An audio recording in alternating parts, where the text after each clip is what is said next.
सोमनाथ धाम में गूंजा हर हर महादेव, जब 11 पवित्र तीर्थों के जल से हुआ भव्य कुंभाभिषेक।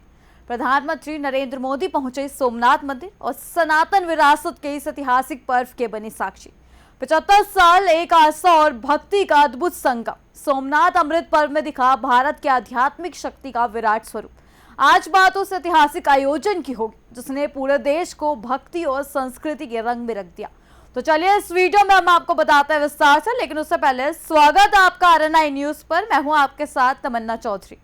गुजरात के पवित्र सोमनाथ मंदिर में आयोजित सोमनाथ अमृत पर्व 2026 के दौरान भक्ति, परंपरा और संस्कृत का अद्भुत संगम देखने को मिला। इस विशेष कार्यक्रम में प्रधानमंत्री नरेंद्र मोदी शामिल हुए और उन्होंने मंदिर में पूजा अर्चना कर भगवान शिव का आशीर्वाद लिया।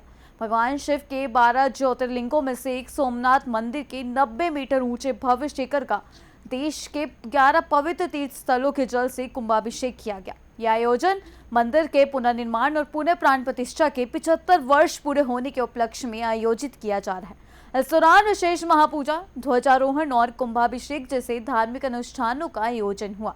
इसके साथ ही प्रधानमंत्री नरेंद्र मोदी ने स्मारक डाक टिकट और विशेष सिक्का भी जारी किया। देश भर से आए संत, कलाकार और श्रद्धालु इस भव्य कार्यक्रम के साक्षी बने।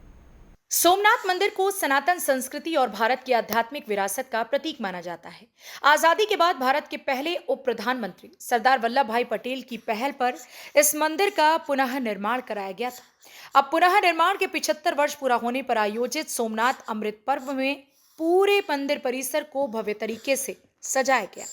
प्रधानमंत्री नरेंद्र मोदी ने मंदिर में पूजा अर्चना की और भगवान शिव का आशीर्वाद लिया। कार्यक्रम के दौरान पूरे परिसर में हर हर महादेव और वैदिक मंत्रोच्चार की गूंज सुनाई दी। इस आयोजन का सबसे खास आकर्षण रहा मंदिर के शिखर का कुंभाभिषेक।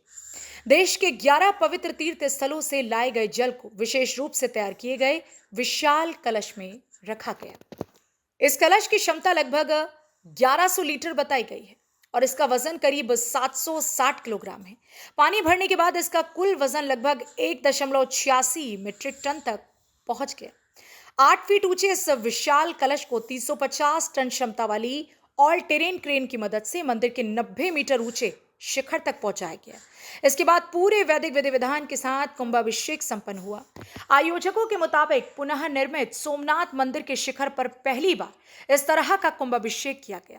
यह परंपरा आमतौर पर दक्षिण भारत के मंदिरों से जुड़ी मानी जाती है और हर 10 से 12 वर्षों में शुद्धिकरण अनुष्ठान के रूप में आयोजित होती है। ऐसे में सोमनाथ मंदिर में इस रस्म का आयोजन आध्यात्मिक और सांस्कृतिक दृष्टि से बेहद महत्वपूर्ण माना जा रहा है। देश भर से आए श्रद्धालुओं ने इस ऐतिहासिक क्षण को अपने कैमरों और मोबाइल में कैद किया। 4 दिनों तक चलने वाले इस अमृत पर्व में कई सांस्कृतिक और धार्मिक कार्यक्रम भी आयोजित किए जा रहे हैं। विभिन्न राज्यों से आए कलाकारों ने भारतीय संस्कृति और सनातन परंपरा पर आधारित प्रस्तुतियां दी। इसके साथ ही दूर दराज से पहुंचे श्रद्धालु और पर्यटकों की भारी भीड़ मंदिर परिसर में देखने को भी मिली। इस पूरे आयोजन में सुरक्षा और व्यवस्थाओं के विशेष इंतजाम किए गए थे। वहीं प्रधानमंत्री नरेंद्र मोदी ने इस अवसर पर कहा कि सोमनाथ मंदिर भारत की आस्था, संस्कृति और पुनर्जागरण का प्रतीक है। उन्होंने ये भी कहा कि यह मंदिर केवल धार्मिक स्थल नहीं बल्कि भारत की आत्मा और सनातन परंपरा की पहचान है। प्रधानमंत्री ने इस आयोजन को देश की सांस्कृतिक चेतना और आध्यात्मिक ऊर्जा का प्रतीक बताया। तो सोमनाथ अमृत पर्व 2026 ने एक बार फिर दुनिया को यह संदेश दिया कि भारत की सनातन संस्कृति और आध्यात्मिक परंपराएं आज भी उतनी ही जीवंत और शक्तिशाली हैं। 11 पवित्र तीर्थों के जल से हुआ यह कुंभाभिषेक केवल एक धार्मिक अनुष्ठान नहीं बल्कि भारत की सांस्कृतिक एकता और आस्था का विराट प्रतीक बन गया है।